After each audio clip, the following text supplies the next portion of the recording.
Hello guys, good evening. Mayroon pa lang po akong ipakita sa inyo na video. Mayroon lang po akong ipapakita sa inyo ng lip sync ng isang babae na nag-viral sa sa Facebook na guba ng dughan. Guba ng ang dughan ko.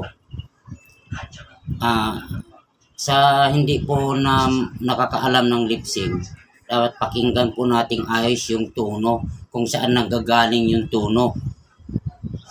Yung tono ng tugtog, kung saan nanggagaling, kung original ba o hindi. At saka yung key, mahalaga yung key. Alam ninyo kung saan kinuha yun. Kasi mataas ng pero nasa bababa pa rin kumapa siya, hindi yun ang original. Alam natin kung alin yung lip sync sa gitara. Tulad nito, sampulan ko kayo.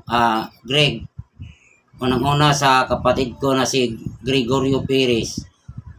Si Greg nag-comment dito sa akin. Sabi niya, yan ang i-do it mo palagi kasi magaling din yung babae niyan. Hindi totoo yung kinakapa niya, lip sync lang yun. Magaling siya sa lip sync. Maraming original dyan ng mga babae tumutugtog talaga. Mayroong bagong viral ngayon kay Syra nga sa Ilocana siya. Talagang siya ang tumutugtog niyon. Yung kanta nito, hanapin niyo to, yung guba ang dugan ko, yung babae na sumikat sa lip sync. Ito.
Noon mga guys.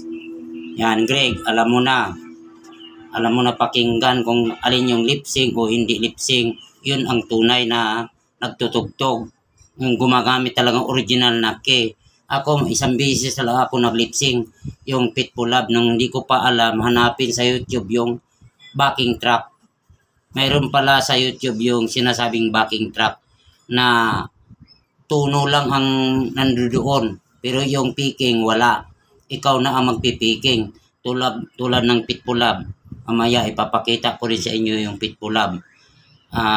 Para sa nakakaalam. Para sa hindi nakakaalam. Sa mga nakakaalam, alam nila to. Maraming salamat. Thank you for watching.